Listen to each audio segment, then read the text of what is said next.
আজকে শেয়ার করব আজকে আলু পরোটা আমি কি করে বানাই সেটা তোমাদের সাথে শেয়ার করব। তোমরা দেখতে থাকো, আমি তোমাদের আজকে প্রপার কুকিং ভিডিওটা দেব। তো আমি আলুটা সিদ্ধ করে নিয়েছি। এবার আলুতে আমি কি দেবো, আলুতে আমি দেবো হচ্ছে পেঁয়াজ, আদা রসুন আর ধনেপাতা, তারপরে মশলা। তো প্রথম আমি কড়াটা গরম করছি। দেখো কড়াতে দিয়ে দিচ্ছি একটু, তো এখানে আমি একটু তেল দিলাম। আর এই যে স্ম্যাশড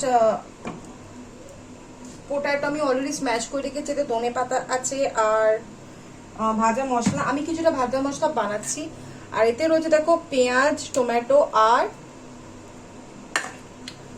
এখানে রয়েছে হচ্ছে রসুন কুচি। তো প্রথমে আমি রসুন কুচি দিয়ে দেব।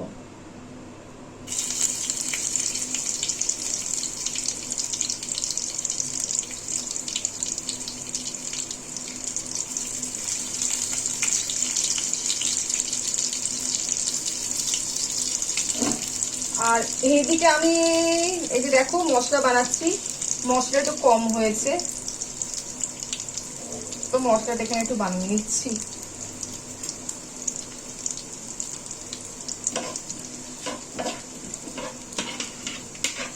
মশলার মধ্যে যেটা বানাচ্ছি হচ্ছে গোটা ধনে, গোটা জিরে আর রয়েছে শুকনো লঙ্কা।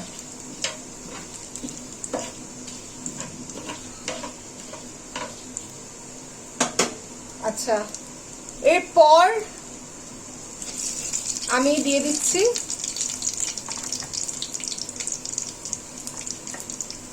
টমেটো।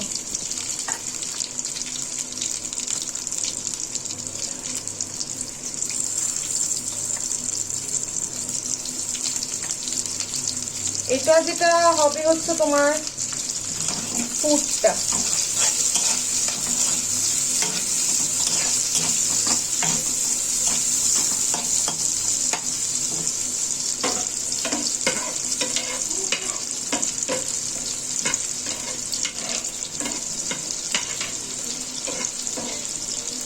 খুব বেশি গরম করবে না, মানে একদম বেশি যাতে ভাজাটা কালো করে না হয়।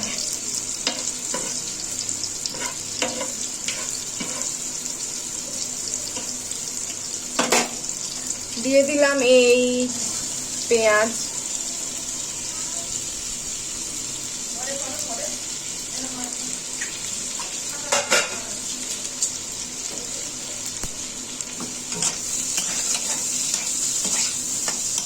এটা একটু ভালো করে ভাজা হোক।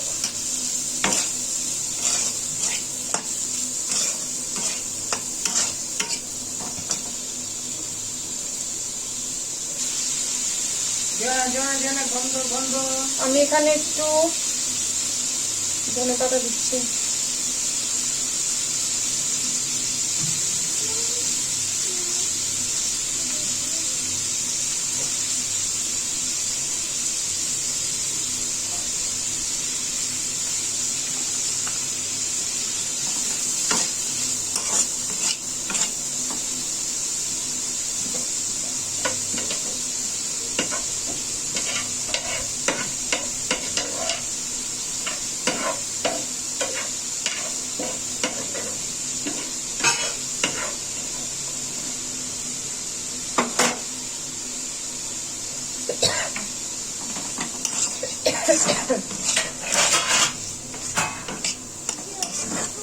যাতে পেঁয়াজটা একটু যাতে নরম হয় আমি এতে নুন অ্যাড করে দিলাম। এতটা পরিমাণে নুন দিচ্ছি কারণ কি নুন পুড়েও যাবে, আলুর পুর যেটা হবে সেখানে নুন যাবে। একটু হলুদ,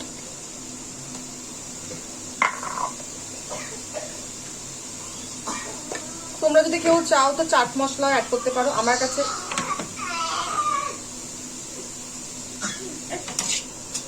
চাট মশলা যদি কেউ চাও তো তোমরা চাট মশলা ইউজ করতে পারো, সেটা তোমার পার্সোনাল চয়েস। কিন্তু চাট মশলা দিলে টেস্টটা আরো সুন্দর হয়, মানে খুব সুন্দর হয় বলতে একটু টক টক ভাব থাকে।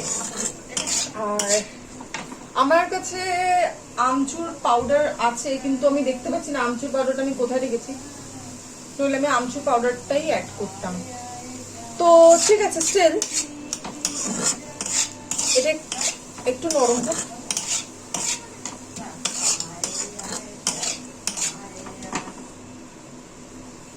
তো দেখো ততক্ষণ এটা কষতে থাকি, তোমরা দেখতে থাকো।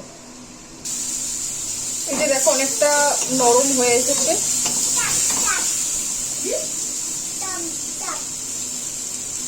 এবার আমি স্ম্যাশ আলুটা দিয়ে দিচ্ছি।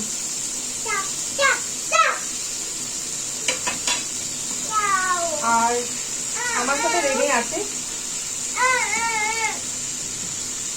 রেনের উৎপাতটা মারাত্মক ভাবে চলছে। এই আমি আলুটা দিয়ে নিই, আমি এই ভাজা মশলাটা দিয়ে দিলাম।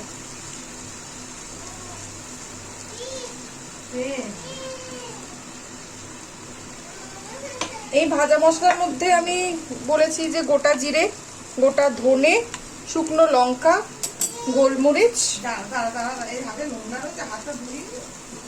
দিয়েছি। তো এই মশলাটাকে রেডি করে তোমাদের পুর ভরাটাকে আমি দেখতে দিচ্ছি, দেখতে থাকো। তো দেখো আমি পুরটা অলরেডি রেডি করে দিয়েছি। এই পুরটা অলরেডি রেডি হয়ে গেছে।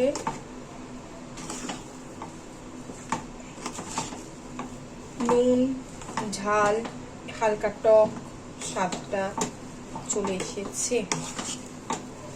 এইবার একটু ঠান্ডা হলে আমি পুরগুলো ভরতে থাকবো। পুরগুলো ভরা হয়ে গেলে আমি তোমাদের দেখাচ্ছি পুর ভরাটা।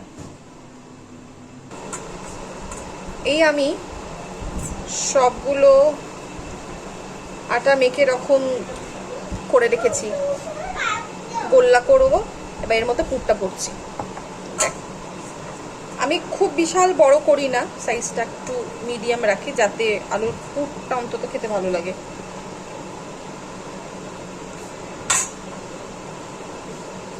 এই যে আমি দিয়ে দিলাম, দিয়ে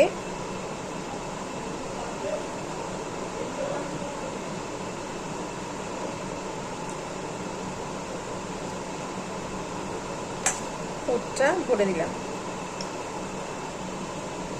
আসলে যতটা পুর দেবে না কিছু না, একটু খেতে ভালো লাগবে, তাহলেই তো আরো আলুর পরোটা, নইলে স্বাদটা আসবেই করে। এই যে আমি পুরো পুরটা দিয়ে এই যে দিয়ে দিলাম, দেখো চিকেন চেপে দিলাম, ব্যাপারটা পেছন দিক থেকে সিল হয়ে গেল। দেখো এইবার আমি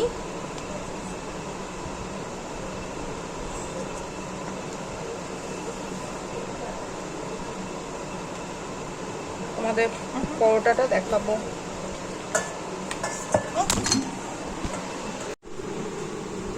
এই যে পুরটা আমি এবার ভরছি।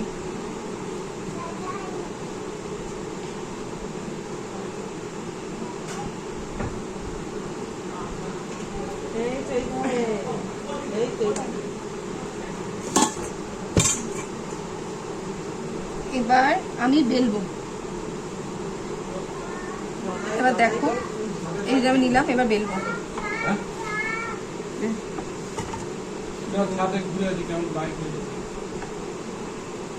বিশাল বড় আমি বেলবো না, মিডিয়াম সাইজে বেলবো, যাতে পুরটা দাঁতে কাটলে স্বাদটা আসে।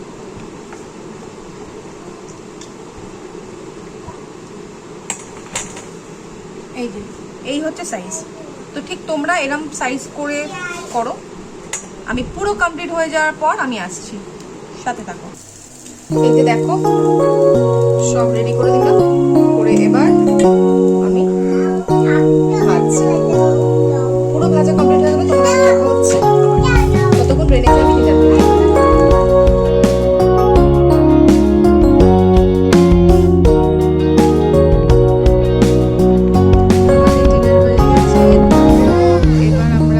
যাব তো রেনে সবাইকে গুড নাইট করে দাও।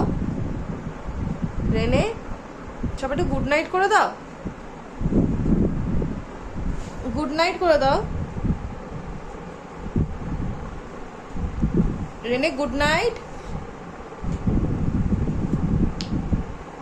Good night. তো রেনে এখন গুড নাইট করবে না, তো আমি গুড নাইট করে দিচ্ছি। গুড নাইট, কালকে আবার তোমাদের সাথে দেখা হবে।